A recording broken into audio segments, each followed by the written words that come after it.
Olá, você que acompanha o site Notícias Agrícolas, continuamos aqui com as principais informações das commodities, né? Dos preços das commodities. Agora para falar sobre o preço do açúcar. Açúcar hoje explodiu de preços, viu, pessoal? Chegou a subir 3% ao longo do dia, bateu ali os 19 cents, agora recua um pouquinho, né? Caiu ali para 18. Deixa eu ver o mais atualizado aqui. 18,84, 18,85 ali para o maio. Ou seja, subiu bem, ao contrário do que a gente viu ao longo da semana passada, né, que o mercado via, né, poucas posições para negociar, né, porque tivemos um recorde de vendas ali ao longo de fevereiro. Agora, a situação mudou. O que será que aconteceu nesse mercado, hein, pessoal? Estou aqui com o João Baggio, que vai explicar um pouquinho para a gente. João Baggio, seja bem-vindo aqui ao Notícias Agrícolas. Opa, boa tarde. Espero que vocês estejam todos bens aí. Vamos lá. Bom, João, o que a gente explica, né? Numa semana, uma queda, ali testando 18 cents, 17 cents, tudo tinha uma indicação muito baixista. Os investidores vendo que havia pouco espaço para novas negociações, agora, exatamente ao contrário, recuperou e quase bateu os 19 cents. Aliás, bateu, recuou agora. O que está acontecendo nesse mercado? Olha, em março, agora, os contratos de março aqui do Brasil bateram recordes aí. O recorde anterior era 1,3 milhões de toneladas de venda para os contratos em março. E teve vamos dizer assim, uma sobrecompra agora em março, e totalizou aí 1,7 milhões de toneladas de vendas. Esses contratos fechados a 19,51 centes de dólar. E os analistas do mercado aí de plantão falaram, opa, não, a oferta não está tão restrita como a gente pensava. Então, o que aconteceu? O mercado caiu ao longo aí da semana do carnaval, uma anterior, deu uma caída aí drástica, como você falou, mas agora vem se recuperando porque os analistas estão vendo que isso aí foi uma coisa esporádica, uma venda excessiva, vamos dizer assim, mas não é que tenha vá ocorrer uma super oferta ou vai ter um superávit na produção mundial de açúcar. Porque você tem que olhar o Brasil, que está na entre-safra, você tem que olhar a Índia, que a Índia, no último relatório divulgado, dia 28 de fevereiro, ela apresentou uma queda de 14% em relação à safra anterior. A safra anterior ela apresentou um resultado de 21,9 milhões de toneladas até 28 de fevereiro, e esse ano ela apresentou esse resultado 14% abaixo disso. Quer dizer, menos produção de açúcar na Índia. Você olha a Tailândia. Tailândia, no último relatório dela, ela tinha uma projeção aí de 11 milhões de toneladas de produção, já revisou para 10 milhões e 400, e eu acredito que vai chegar aí 9 milhões e 800, não vai bater 10 milhões de toneladas esse ano, a produção da Tailândia. Lembrando também que tanto a produção de açúcar, o custo de produção de açúcar da Tailândia e da Índia é mais alto do que o do Brasil, e a qualidade do açúcar indiano e tailandês também é pior do que a qualidade do açúcar brasileiro. Como nós estamos na entre-safra, então o mercado agora ele está olhando que não tem esse excesso de oferta, que não tem aí o que eles imaginaram em março, por causa dessa venda, dessa super compra aí que teve em março. Então, o mercado agora está se estabilizando. O que é importante notar daqui para frente é os contratos de maio, que aí eu acho que os primeiros contratos de maio a serem negociados vão balizar o que vai ser o mercado de açúcar ao longo desse período aqui. Isso seria importante a gente entender, porque comentando com outros analistas, eles comentaram, né, que essa safra indiana, inclusive, está nos seus momentos finais, né? Eles Sim. tiveram problemas diversos na safra lá, estão finalizando os cortes, enfim. Ou seja, o que tinha para falar da Índia, já falamos, já precificamos, tivemos esses momentos intensos de especulação, né? Vendas antecipadas, enfim. Agora a gente começa a olhar para final de abril, maio, comecinho de maio, que é onde as usinas brasileiras começam a ligar ali os seus motores a todo vapor. Nesse momento, o que a gente percebe que está em jogo? O clima brasileiro. A gente está passando alguns pontos de veranico, tem uma frente fria passando no Brasil, mas a gente vai caminhando para o outono. E o outono, tradicionalmente, já é um pouco mais seco, já não tem tanta chuva, igual verão, enfim. O que a gente precisa ficar atento em relação a esse clima, tendo em consideração tudo o que aconteceu ao longo do ano passado? Olha, foi muito boa essa colocação sua do clima, esse veranico. Não sei se eu estou falando com você e estou dando uns trovões aqui, não sei se você está ouvindo aí. Isso é um bom sinal, inclusive. Mas é muito bom você fazer essa colocação, porque nessas últimas 3 semanas, com esse veranico aí, com essas temperaturas fora da régua e sem chuva, afetou um pouco o desenvolvimento da cana, tá? Você olha aqui, eu estou olhando aqui os talhões aqui na região minha, na região central de São Paulo, e eu vi talhões de cana sentindo esse efeito dessa alta temperatura e a falta de água.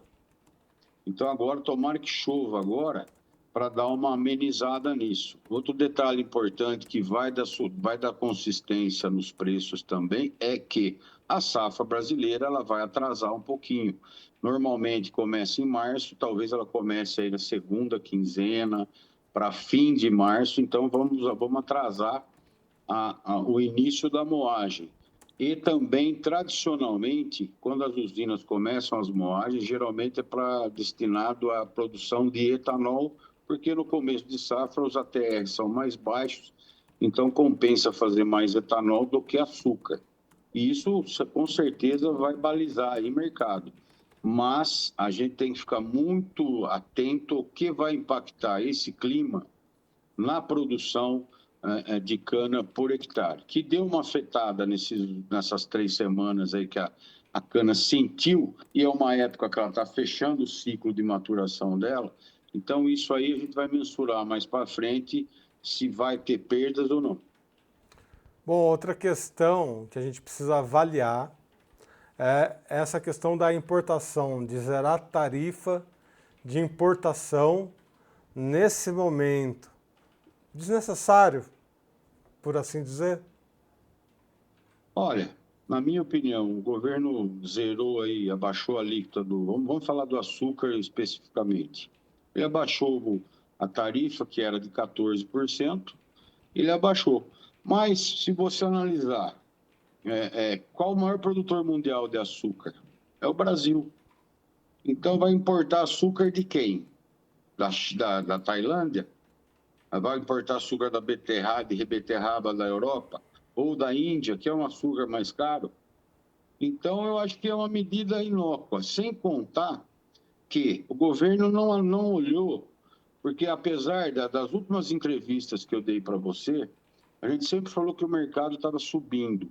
Mas se você olhar para o mercado interno, você ia ver que no mercado interno o açúcar cristal estava baixando. Ou estava estável ou com uma leve queda. Então, sinceramente, para mim, é uma política aí para inglês ver e vai ser inócua. Esse é o meu pensamento, não vai resolver nada.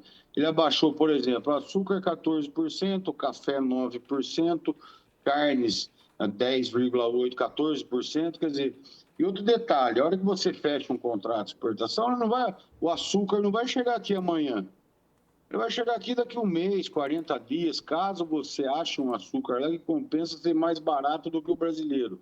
Então, ele vai chegar, caso alguém consiga trazer algum açúcar mais vantajoso aqui para o mercado brasileiro, Ele vai chegar aqui no mínimo daqui 40, 50 dias, que é a hora que as usinas brasileiras vão estar a pleno vapor, já pensando em produzir açúcar. Então, eu não sei, eu achei uma medida muito inócua, assim, sem efeito nenhum. Mais para inglês ver. Essa é a minha opinião.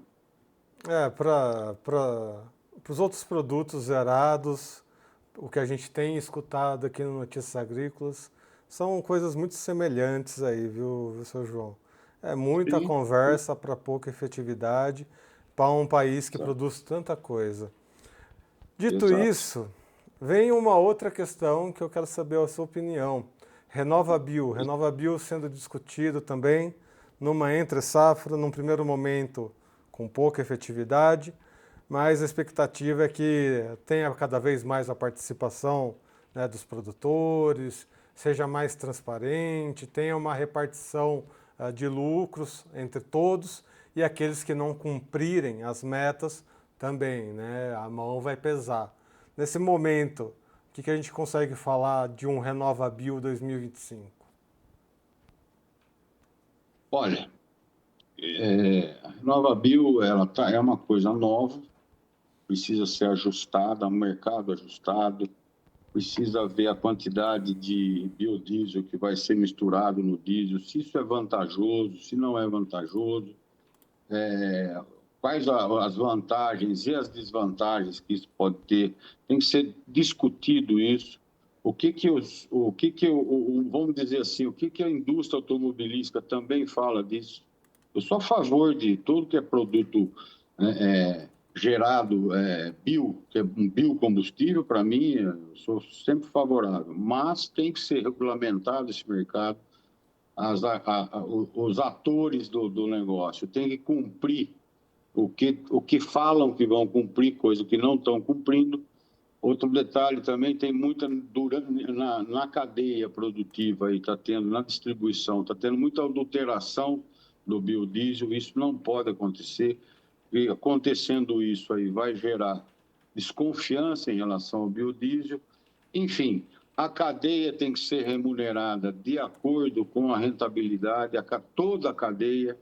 Então, são muitas coisas a serem discutidas para chegar num bom termo e as coisas andarem e evoluírem. Mas eu sou muito favorável e espero que consigam resolver todos esses problemas aí para ir para frente e o Brasil ser referência mundial em biocombustível.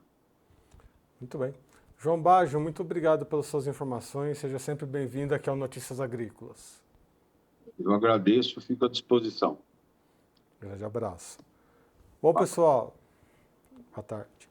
Bom, pessoal, é isso, né? Mercado do açúcar hoje subindo mais de 2%. Muito atento ao clima brasileiro, né? Essas repercussões climáticas aqui para a nossa safra. Já estamos 10 de março, né? Até o final da semana já passamos metade de março, já estamos correndo, né? Muito rápido para abril. E abril, as usinas, né? Finalzinho de abril, as usinas aí a todo vapor. E aí as notícias que até então se concentravam na safra indiana vão passar a se concentrar nas informações aqui do Brasil.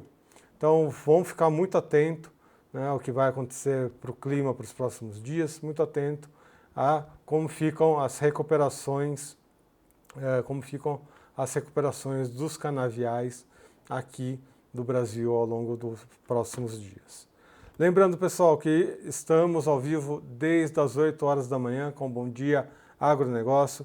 Por isso é muito importante, ativa o sininho, deixa o seu like, se inscreva no canal, assim você ajuda o nosso canal a crescer e você recebe as notificações sempre que um vídeo novo vai ao ar aqui no canal oficial do Notícias Agrícolas. Eu sou Erickson Cunha, vou ficando por aqui. Até uma próxima. Um abraço.